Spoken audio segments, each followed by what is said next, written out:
요한복음 6장 5절부터 7절 그리고 14장 8절부터 11절까지의 말씀을 저 여러분이 한 절씩 번갈아 가면서 읽도록 하겠습니다. 예수께서 눈을 들어 많은 사람이 자기에게로 몰려오는 것을 보시고 빌립에게 말씀하셨습니다. 우리가 어디에서 빵을 사서 이 사람들을 먹이겠느냐? 예수께서는 빌립이 어떻게 하나 보시려고 이렇게 질문하신 것일 뿐 사실 자기가 하실 일을 미리 알고 계셨습니다. 빌립이 예수께 대답했습니다. 한 사람당 조금씩만 먹는다고 해도 200데나리온어치의 빵으로도 모자랄 것입니다. 빌립이 말했습니다. 주여 우리에게 아버지를 보여주십시오. 그러면 저희가 더 바랄 것이 없겠습니다. 예수께서 대답하셨습니다. 빌립아, 내가 그렇게 오랫동안 너희와 함께 있었는데도 네가 나를 모르느냐? 누구든지 나를 본 사람은 아버지를 본 것이다. 그런데도 내가 어떻게 우리에게 아버지를 보여주십시오라고 말하느냐? 내가 아버지 안에 있고 아버지가 내 안에 계시다는 것을 믿지 못하느냐? 내가 너희에게 하는 말은 내 말이 아니다. 오직 살아계시는 아버지께서 내 안에 계시면서 자신의 일을 하시는 것이다. 함께 읽겠습니다. 내가 아버지 안에 있고 아버지께서 내 안에 계시다는 것을 믿어라. 믿지 못하겠거든 내가 행하는 그 일들을 보아서라도 믿어라. 지난 크리스마스 때 저희가 크리스마스 블레싱을 떠났잖아요. 제가 라운딩을 강원도 쪽으로 돌았는데 강원도 양양 쪽을 지나다가 놀라운 광경을 보게 됩니다. 강원도 양양 바다에 갔더니 이상한 점들이 떠 있는 거예요. 그 점이 뭔지 봤는데 한겨울에 서핑을 하고 있는 사람들이 있더라고요. 제가 그 모습을 보고서 양양에 가서 아울리치를 하고 있는 청년들에게 한겨울에 서핑을 하는 사람들이 있더라, 정신 나간 사람들이다, 이렇게 이야기했더니 MC 중 한 명이 야, 낭만적인 사람들이네요, 이렇게 이야기를 하더라고요. 낭만적이다. 2025년도 굉장히 밈을 낳았던 그 낭만이란 무엇인가 라는 생각을 한번 해보게 되더라고요. 낭만이 무엇일까요? 낭만의 사전적 의미는 현실에 매이지 않고 감상적이고 이상적으로 사물을 대하는 태도, 이걸 낭만적이다라고 이야기한답니다. 근데 이 낭만이라는 용어가 젊은 세대들에게는 합리성이나 효율성을 얽매이지 않고 자신이 하고 싶은 것을 추구하는 태도를 낭만이라고 이야기하는 것이죠. 다시 말하면 모두가 다 오늘이라는 시간 속에서 앞사람을 따라가고 똑같은 방향을 향해 갈 때 다른 방향, 다른 걸음, 물론 그 방향과 걸음이 사람들이 시선으로 볼 때는 말도 안 되고 잘못된 방향이라 할지라도 자신이 생각하기엔 그 길이 옳고 내가 생각하기엔 내가 그 길을 걷고 싶다라면 그 길을 걷는 사람을 우리가 낭만적이다라고 이야기하는 것이죠. 그래서 추운 겨울과 날씨와 상관없이 내가 하고 싶은 서핑을 하고 있는 사람들을 보고 낭만적이다라고 이야기할 수 있는 것이고요. 어쩌면 그런 의미로 본다라면 크리스마스 때 다른 거 안 하고 정말로 그 지방에 내려가서 복음을 이야기하고 있는 그 청년들이야말로 더 낭만적인 사람들이 아닐까 싶습니다.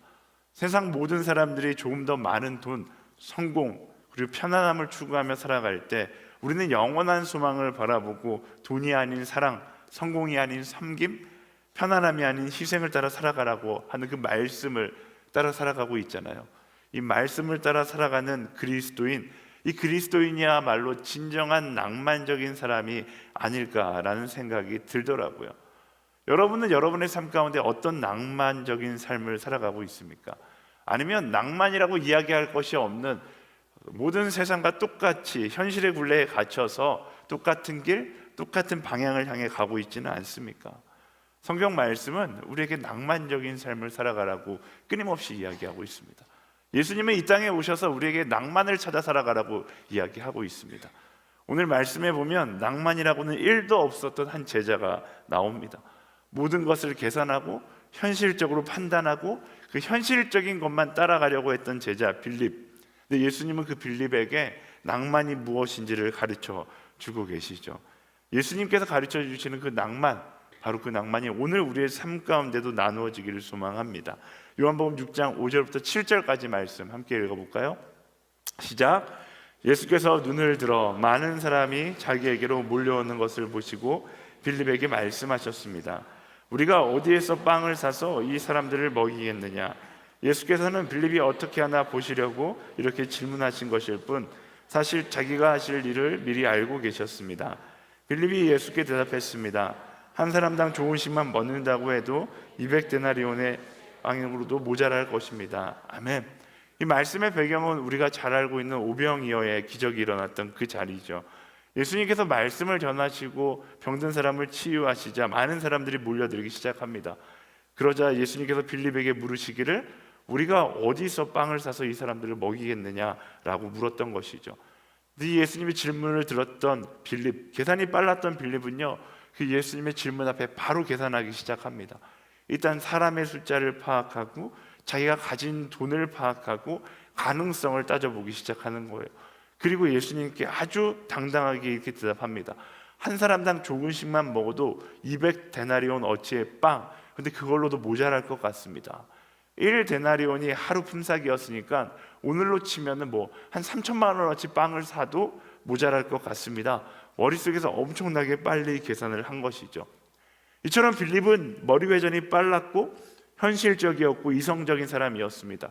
예수님께서 물었던 질문 한마디에 사람의 수를 파악하고 얼마만큼의 빵이 필요할지를 계산하고 이것이 불가능하다라고 이야기한 것이죠. 그래서 빌립이 직접 이야기하진 않았지만 예수님에게 마치 이렇게 이야기하고 있는 거예요. 주님, 이건 불가능한 겁니다. 지금 제일 좋은 선택은 사람들을 해산시키는 것이 가장 현실적인 선택입니다 라고 이야기하고 있는 것이죠. 근데 여러분 잘 보세요. 예수님은 빌립에게 어디서 먹을 것을 구할 수 있느냐라고 물으셨어요. 근데 빌립은 어디서 묻는 예수님의 질문에 그것은 중요하지 않고 얼마가 드는지를 계산해서 이것은 불가능한 겁니다 하고 예수님의 가능성을 닫아버린 것이죠. 근데 성경은 분명히 이야기하기를 예수님께서 몰라서 물으신 것이 아니라고 이야기합니다. 성경은 이 장면에 대해 이렇게 이야기하는데 빌립이 어떻게 하나 보시려고 이렇게 질문하셨을 뿐 사실 자기가 하실 일을 미리 알고 계셨다라고 이야기해요. 예수님께서 빌립에게 시험 문제를 내셨다거나 아니면 진짜 너가 이 문제를 해결하라 라고 알린 것이 아니라 빌립의 믿음의 자리로 초대하면서 그에게 낭만이라는 것이 무엇인지를 알려주기 위해서 이 질문을 던지셨다라는 것입니다. 그래서 예수님이 빌립에게 마치 이렇게 말씀하시는 거예요. 빌립아, 너의 계산이 맞다. 그러나 낭만이라는 것은 계산에 멈춰서는 안 되는 것이다. 그리고 예수님의 낭만에 대해서 말씀하시는데 진정한 낭만이란 현실의 믿음을 더하는 것이다 라고 말씀하시는 거예요. 빌립은 계산적이고 이성적인 사람이었습니다. 그러나 그의 계산 가운데 빠진 것이 있었다라면 그가 함께하고 있던 예수님의 능력을 향한 믿음이 없었던 것이죠. 함께 동행하고 있던 예수님이 어떤 분이신지, 그가 하나님의 아들이시고 그가 우리를 위해 이 땅에 오신 메시아라는 사실, 그 사실을 잊고 있었기 때문에 그가 낭만을 잊어버린 채 현실적인 답밖에 할 수 없었다라는 것입니다. 예수님께서 말씀하시는 낭만이란 내가 가진 것으로 계산을 끝내는 것이 아니라 거기에 하나님을 향한 믿음을 더하는 것이 진정한 낭만인 것이죠. 사랑하는 여러분, 우리의 신앙생활을 하면서 우리는 얼마나 계산을 자주 할까요? 여러분은 여러분의 신앙 가운데 예수님이 말씀하시는 낭만을 경험하고는 있습니까? 혹은 나의 계산으로 인하여서 그 낭만을 경험하지 못하고 있지 않습니까? 우리의 신앙 가운데는 우리의 계산적인 신앙으로 인하여서 이 낭만을 경험하지 못할 때가 너무나 많습니다. 우리가 많이 하는 말이죠. 그렇게 해서 뭐가 달라지는데? 우리가 아울리치를 간다고 해서 오이타 땅 가운데 이렇게 많은 숫자가 가서 복음을 전한다 한들 그 땅에 뭐가 달라지는데? 직장 가운데 나 혼자 정직하게 살아간들 뭐가 달라지는데? 매일 아침 큐티를 한들 나의 삶에 뭐가 달라지는데? 달라지는 것은 아무것도 없는데. 그러나 정말 아무것도 없을까요? 그거는 우리와 함께 하시는 예수님을 무시한 사람, 예수님의 낭만을 경험하지 못하는 사람의 고백일 뿐입니다. 분명한 것은 우리의 그 순종의 걸음걸음을 통해서 하나님은 놀라운 일을 이루시고 계신다라는 것이죠. 작년 한 해 프로젝트 예배를 진행하자라고 이야기하면서 저희가 매월마다 프로젝트 예배를 진행했잖아요. 제가 이거 진행하면서 많은 피드백들을 들었습니다. 이거 한다 한들 새신자가 얼마나 오는데, 이거 하면 수모임의 숫자가 줄어요. 목회자들 사이에서도 회의적인 이야기들도 있었습니다. 그런 이야기들을 들을 때마다 저 역시 이걸 계속 해야 되는가? 교회 가운데 교회의 문을 열고 새신자들을 오게 하는 것은 맞는데 이걸 계속 해야 하는가? 이러다가 SNS 공동체 아무도 나오지 않는 건 아닌가? 이런 의문이 들 때가 많이 있었습니다. 근데 제가 주례를 정말로 많이 하잖아요. 주례를 하면서 깜짝 놀라는 것은 주례를 하는 많은 커플들이 이 프로젝트 예배를 통해서 만나는 사람을 전도했고 함께 예배했고 그리고 구원의 자리에 그들을 초청했다라는 것입니다. 가능성이 없다라고 생각했던 그 자리가 예수님의 낭만이 넘치는 자리구나라는 사실을 깨닫고 용기를 얻게 된 것이죠. 세상은 끊임없이 우리의 낭만을 무시하려고 합니다. 세상은 이야기하죠. 더 이상 복음을 전해도 듣지 않는 세상이 되었다라고 이야기합니다. 수많은 설문조사가 교회에 대한 인식조사에 교회는 더 이상 세상에 선한 영향력을 주지 못한다라고 평가합니다. 근데 그건 세상의 평가고요. 우린 누굽니까? 세상의 평가에 흔들리는 사람이 아니라 예수님의 낭만을 따라 살아가는 사람들이잖아요. 세상의 평가에 상관없이 오늘 내게 주시는 그 말씀을 따라 나아갈 때, 그리고 오늘의 나의 삶에 예수님의 그 능력을 믿는 믿음이라는 것을 더하며 나아갈 때 우리와 함께하는 낭만적인 삶을 살아갈 수 있게 되는 것입니다. 결과를 보는 것이 아니라 오늘 내게 주어진 사명의 믿음을 더하는 예수님의 낭만러들이 되기를 예수님의 이름으로 축원합니다. 세상을 따라 살아가는 현실주의자에 머물지 마세요. 성경 말씀은 우리가 현실주의자가 되라고 이야기하지 않습니다. 그렇다고 무조건 이상을 꿈꾸는 사람이 되라는 것은 아닙니다. 성경이 말하는 사람은 이상주의자가 아니라 우리가 깨닫고 있는 현실에 그리스도를 믿는 그 믿음을 더하여 예수님의 낭만을 함께 꿈꾸는 사람이 되라라고 이야기하고 있는 것이죠. 예수님의 낭만을 함께 꿈꿀 수 있는 우리 모두가 되기를 예수 그리스도의 이름으로 축원합니다. 우리 옆 사람에게 선포하겠습니다. 예수 그리스도의 낭만을 함께 꾸게 될지어다. 아멘. 그렇게 예수님은 현실에 갇혀있던 제자 빌립에게 믿음의 낭만을 가르치십니다. 근데 그 낭만이라는 것이 하루아침에 생기는 것이 아니더라고요. 믿음도 그래요. 한 번의 설교로 한 번의 기적으로 완성되는 것이 아니라 시간 속에서 조금씩 눈이 열리고 조금씩 완성되어 가는 것이죠. 시간이 흘러서 요한복음 14장에 가면 여전히 현실주의에서 벗어나지 못한 빌립의 모습이 또 등장합니다. 8절 말씀 읽어볼까요? 시작. 아버지를 보여주십시오. 그러면 저희가 더 바랄 것이 없겠습니다. 아멘. 14장의 배경은 예수님과의 마지막 만찬자리입니다. 예수님께서 이제 떠나실 것에 대해서 언급하시자 제자들의 마음이 두려움으로 가득해지는 거예요. 그리고 빌립이 이렇게 질문하는 겁니다. 주님, 떠나는 거 좋습니다. 그런데 한 가지는 확실하게 해주십시오. 아버지를 보여주십시오. 그러면 제가 믿겠습니다. 여기서 빌립의 성격을 알 수 있죠. 빌립은 철저한 현실주의자이고 철저한 경험주의자였어요. 그러다 보니까 예수님께 계속해서 요구하는 거죠. 예수님, 좋아요. 근데 내가 이해할 수 있는 방식으로 말씀해 주시고요. 내가 확인할 수 있는 증거로 말씀해 주시고 내가 납득할 수 있는 수준으로 주님이 보여주시면 내가 믿겠습니다 라고 이야기합니다. 근데 예수님은 그런 빌립에게 뭐라고 말씀하십니까? 9절에서 11절까지 말씀 길지만 함께 읽겠습니다. 시작. 빌립아, 내가 그렇게 오랫동안 너희와 함께 있었는데도 내가 나를 모르느냐? 누구든지 나를 본 사람은 아버지를 본 것이다.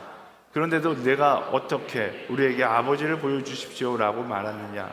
내가 아버지 안에 있고 아버지가 내 안에 계시다는 것을 믿지 못하느냐? 내가 너희에게 하는 말은 내 말이 아니다. 오직 살아계시는 아버지께서 내 안에 계시면서 자신의 일을 하시는 것이다. 내가 아버지 안에 있고 아버지께서 내 안에 계시다는 것을 믿어라.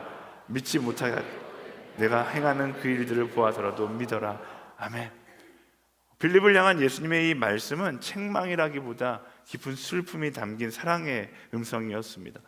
빌립아, 너는 지금 하나님을 보여달라고 말하지만 너는 지금까지 하나님을 보고 있었단다. 이 말씀은 마치 빌립을 향해서 이렇게 이야기하는 거죠. 빌립, 너는 지금 증거가 없어서 못 믿는 게 아니라 믿음의 눈이 닫혀 있어서 못 보는 것이다. 그리고 예수님은 빌립에게 또 다른 낭만을 가르쳐 주세요.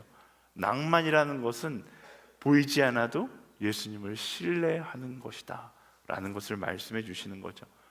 사람은 보고 싶은 대로 보고 믿고 싶은 대로 믿습니다.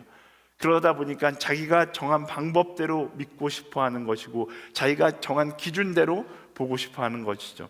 그래서 우리는 끊임없이 자꾸 하나님께 말하는 거예요. 하나님 보여주십시오. 그러면 믿겠습니다. 하나님 말씀해 주십시오. 그러면 듣겠습니다. 근데 예수님은 오히려 정반대로 우리에게 이야기하세요. 보여야 믿는 것이 아니라 믿어야 보이는 것이다. 믿음의 눈을 들 때 비로소 현실 속에서 하나님이 보이기 시작하는 것입니다. 마치 이런 거죠. 많은 사람들이 질문해요. 하나님, 살아계시다는 것을 보여주십시오. 끊임없이 하나님의 살아계시다는 것을 내게 증거로 보여주십시오 라고 이야기하는 거예요. 하나님께서 안 보여주고 계실까요? 하나님은 항상 보여주고 계시죠. 무엇이 하나님의 증거입니까? 내가 숨을 쉬고 있다는 것이 하나님의 살아계신 증거잖아요. 오늘 우리가 존재하는 하루가 있다는 것도 하나님의 살아계신 증거예요. 오늘 나의 곁에 함께하고 있는 가족이 있다는 것도, 여러분 옆에 함께 예배드리고 있다는 친구가 있다는 것도 하나님의 살아계심의 증거입니다. 그런데 우리는 그것을 보려고 하지 않으니까, 인정하려고 하지 않으니까 인정하지 못하고 보지 못하는 거예요. 태초에 하나님께서 천지를 창조하셨다, 그 말씀을 믿음의 눈으로 바라보지 못하니까 모든 태초의 자연물들이 그냥 자연현상으로 생긴 것이라고 착각하면서 살아가는 것이죠. 어떤 청년들은 이런 이야기를 합니다. 내 인생은 너무 힘들어요. 하나님이 살아계시고 사랑하신다라면 내 인생은 왜 이런 인생일까요? 하나님이 살아계시다라면 내 인생이 이렇게 힘들다는 것은 말도 되지 않는다라고 이야기합니다.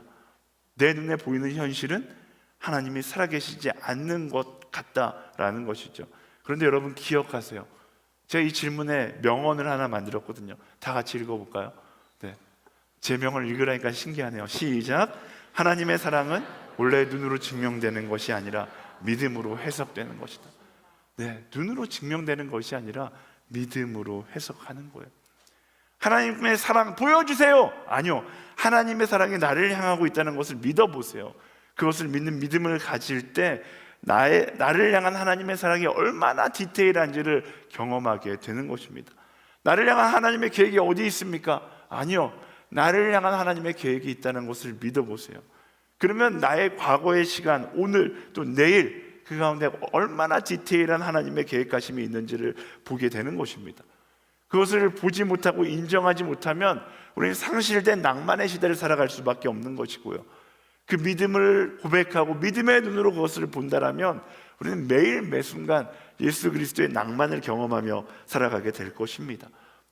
제가 예전에 한 영상을 여러분들과 같이 본 적이 있는데요, 다시 그 영상을 가지고 왔거든요. 감사에 대한 영상인데, 우리는 하나님께서 내게 주신 것이 하나도 없다고 생각합니다. 내 인생은 부족함으로 가득하다고 생각해요. 그러나 믿음의 시선으로 보면 나의 삶이 그렇게 감사할 것이 없을까? 우리 영상을 보면서 잠시 생각해 보도록 하겠습니다. 다른 사람들은 행복해 보이는데 나만 왜 이렇지? 감사할 게 하나도 없는 것 같아.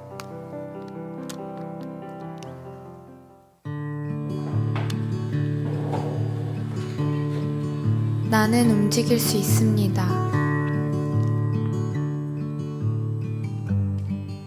나는 볼 수 있습니다. 나는 커피를 매일 마실 수 있습니다. 나는 내가 원하는 노래를 들을 수 있습니다. 노트북도 있습니다. 나는 걸을 수 있습니다. 눈앞에 얼마 남지 않은 신호등을 보면 뛸 수도 있죠. 내겐 높은 수준의 교육을 받을 수 있는 학교가 있습니다. 나는 공부할 수 있습니다. 나의 아름다운 모습을 위해 꾸밀 수 있습니다. 나에게는 친구들이 있습니다. 그리고 내가 원하는 맛있는 음식을 먹을 수도 있습니다. 심지어 그로 인한 즐거움을 공유할 수도 있습니다. 언제나 한없는 사랑을 주시는 부모님이 있습니다. 여보세요? 응, 엄마. 너무 걱정하지 마요. 밥도 잘 챙겨 먹고 있어. 내겐 나를 사랑하는 가족이 있습니다.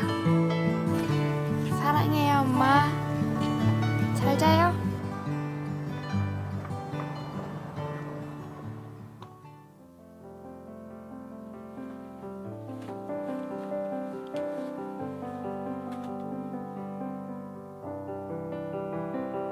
다른 사람들은 행복해 보이는데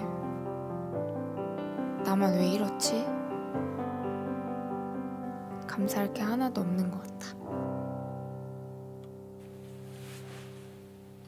감사할 게 없어서 감사하지 못하는 것이 아니라 감사하지 않기 때문에 감사할 것이 보이지 않는 것. 우리의 믿음도 마찬가지죠. 하나님이 보이지 않기 때문에 믿을 수 없는 것이 아니라 우리가 믿지 않기 때문에 하나님을 경험할 수 없고 하나님을 볼 수 없는 것입니다. 그로 인해서 우리의 믿음을 포기함으로 인하여 우리의 낭만도 함께 포기되어지는 거예요. 얼마나 많은 순간 우리가 낭만을 잃어버린 채 살아가고 있는지 우리는 기억해야 합니다. 낭만이란 오늘에 숨겨져 있는 하나님의 살아계심을 발견하는 것이 아닐까 싶습니다. 바로 그 그리스도의 낭만이 저와 여러분의 것이 되기를 예수님의 이름으로 축원합니다. 현실주의자 빌립의 이야기는 여기서 끝나지 않아요. 늘 현실에 갇혀 있었던 빌립이지만 예수님은 끝까지 그를 기다리셨고 그와 동행하셨고 그를 변화시킵니다. 빌립이 항상 했었던 이야기, 주님 그건 불가능합니다. 보여주면 믿겠습니다. 이 말을 입에 달고 살았던 빌립이지만 예수님과 동행하면서 조금씩 그의 믿음의 눈이 열리기 시작하는 거죠. 그리고 예수님이 십자가에 달리시고 부활하신 이후에 사도행전에서 성령께서 빌립 가운데 임하시자 빌립은 더 이상 계산을 하는 계산적인 현실적인 사람이 아니었습니다.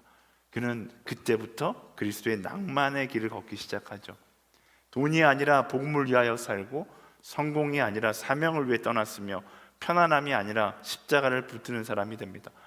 교회 전승에 의하면 빌립은 훗날 복음을 들고 터키 그리스까지 가서 복음을 전하다가 오늘의 튀르키예 파무칼레 관광지죠. 그 근처에서 순교하게 되었다라고 이야기합니다. 한때는 안 된다라고 이야기하던 빌립이 이제는 제가 가겠습니다라고 말하는 사람이 되었고, 한때는 보여주시면 믿겠습니다라고 말했던 빌립이 내 안에 그리스도를 품고 내가 그리스도를 보여주겠다 하며 그 길을 걷는 사람이 되었습니다. 이게 진짜 낭만 아닐까요? 세상이 보기에는 말도 안 되고 가면 손해고 남으면 편한 것인데, 그런데 빌립은 그 길을 떠납니다. 왜? 현실보다 더 큰 하나님을 보았기 때문에 그렇습니다. 여기서 우리는 낭만의 또 다른 정의를 알 수 있죠. 낭만은 예수님과 함께 걸어가며 만들어지는 믿음의 여정인 것입니다. 낭만은 그저 한 사람의 성격, 한순간의 감정을 이야기하지 않습니다. 예수님은 낭만이라는 것은 예수님의 말씀을 따라 예수님과 함께 걸어가며 만들어가는 그 여정의 시간들이 바로 낭만의 시간인 것이죠. 많은 사람들이 오늘날 이전의 빌립과 같이 살아갑니다. 계산이 먼저 되고 두려움이 먼저 나오고 확신이 없어서 자꾸만 증거를 찾으며 살아갑니다.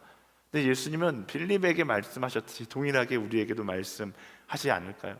내가 너와 함께한다, 나를 따르라. 그렇게 말씀하시는 예수님을 따라 걷다 보게 되면 알게 되는 거예요. 세상이 이해하지 못하는 사랑을 선택하고, 세상이 이해하지 못하는 섬김을 선택하고, 세상이 이해하지 못하는 믿음의 길을 걷게 되는 것입니다. 방금 올라오다가 한 청년과 그런 얘기를 나눴어요. 목사님, 선교는 어떻게 가는 것일까요? 나는 못 갈 것 같아요. 제가 그런 이야기를 했어요. 야, 가장 낭만적인 선택이 선교가 아닐까. 땅끝까지 이르러 증인이 되라고 말씀하셨던 그 예수님의 말씀에 따라 순종하며 그 길을 선택하며 걸어간다라면 가장 낭만적인 인생을 살아가는 것, 그게 선교가 아닐까요? 믿음의 눈이 없을 땐 그 길을 가는 것이 그저 두려움의 길이고 누가 저 길을 가겠냐라고 생각할 수 있지만, 믿음의 눈을 들고 그 길을 바라보면 그 길이 예수님과 동행하는 가장 아름다운 길이고 가장 낭만적인 길임을 알게 되는 것입니다. 우리의 삶에서도 마찬가지예요. 세상을 따라 살아가는 것이 너무나 당연한 것이고 지혜로운 것이라고 생각할 수 있지만 낭만적인 것은 아니죠. 우리는 어떤 낭만을 따라서, 말씀의 낭만을 따라서, 세상이 아닌 말씀을 따라, 성공이 아닌 예수 그리스도를 따라 나아갈 수 있는 사람들이 되어야 하는 것입니다. 낭만이라는 단어를 꿈의 단어로 품고 살아가는 이 시대 가운데 진정한 낭만이 무엇인지를 삶으로 보여줄 수 있는 저와 여러분, SNS의 모든 청년들이 되기를 예수 그리스도 이름으로 축복합니다. 우리 옆 사람에게 선포할까요? 낭만적으로 살아갈지어다. 아멘. 말씀을 정리하겠습니다. 오늘 우리 제자 빌립을 통하여 그리스도의 낭만이 무엇인지를 보았습니다. 빌립은 처음부터 믿음이 큰 사람은 아니었죠. 상황을 계산하고 가능성을 따지고 증거를 요구하던 현실주의자 빌립이었습니다. 그러나 예수님은 그런 빌립을 포기하지 않고 그에게 말씀하시기를, 빌립아, 계산해서 멈추지 마라. 너는 이미 보고 있지 않느냐? 믿음의 눈을 들어 나를 보아라. 그렇게 예수님은 빌립을 현실에 갇힌 제자에서 믿음의 여정, 그 낭만의 여정을 걷는 제자로 바꾸셨습니다. 사랑하는 여러분, 낭만이란 단어는 그저 감성적인 단어가 아닙니다. 오늘 우리가 나누었던 낭만의 세 가지 정의를 기억하세요. 낭만이라는 것은 현실에 믿음을 더하는 것입니다. 내 앞이 아무리 절망적인 현실이라 할지라도 우리에게 낭만적인 길을 선택할 수 있는 기회가 있어요. 그 절망적인 현실에 나와 동행하신다는 그 믿음을 더할 때 우리는 낭만적인 하루를 살아가게 될 것입니다. 낭만이라 보이지 않아도 예수님을 신뢰하는 것입니다. 믿음의 눈을 들어서 이미 나와 함께 하시는 예수님을 생각하고 내 길을 인도하시는 하나님을 믿음으로 고백하며 나아갈 때 우리의 삶 가운데 낭만적으로 함께 하시는 하나님을 경험하게 되는 것입니다. 그리고 낭만이라는 것은 내 머릿속에 담겨진 추상적인 감정이 아닙니다. 말씀을 따라 그 길을 걸어본 사람만이 경험할 수 있는 것, 그게 낭만인 것이죠. 낭만은 머릿속의 감정이 아니라 내 삶을 통해서 경험되어지는 것이 바로 낭만입니다. 누구만 경험할 수 있어요? 세상이 아니라 말씀을 따라 예수님과 함께 걸어가는 사람만이 그 낭만을 경험할 수 있는 것입니다. 오늘 우리도 빌립처럼 낭만의 여정을 걸어갈 수 있는 예수님의 제자들과 같이 나를 따르라 말씀하시는 그 예수님의 부르심에 아멘으로 답하고 그 말씀의 길을 걸어감으로 낭만을 나의 삶으로 경험하는 우리 모두가 되기를 예수님의 이름으로 축원합니다. 낭만의 하루, 낭만의 인생을 허락하신 하나님께 우리 감사와 영광의 박수 함께 드리겠습니다.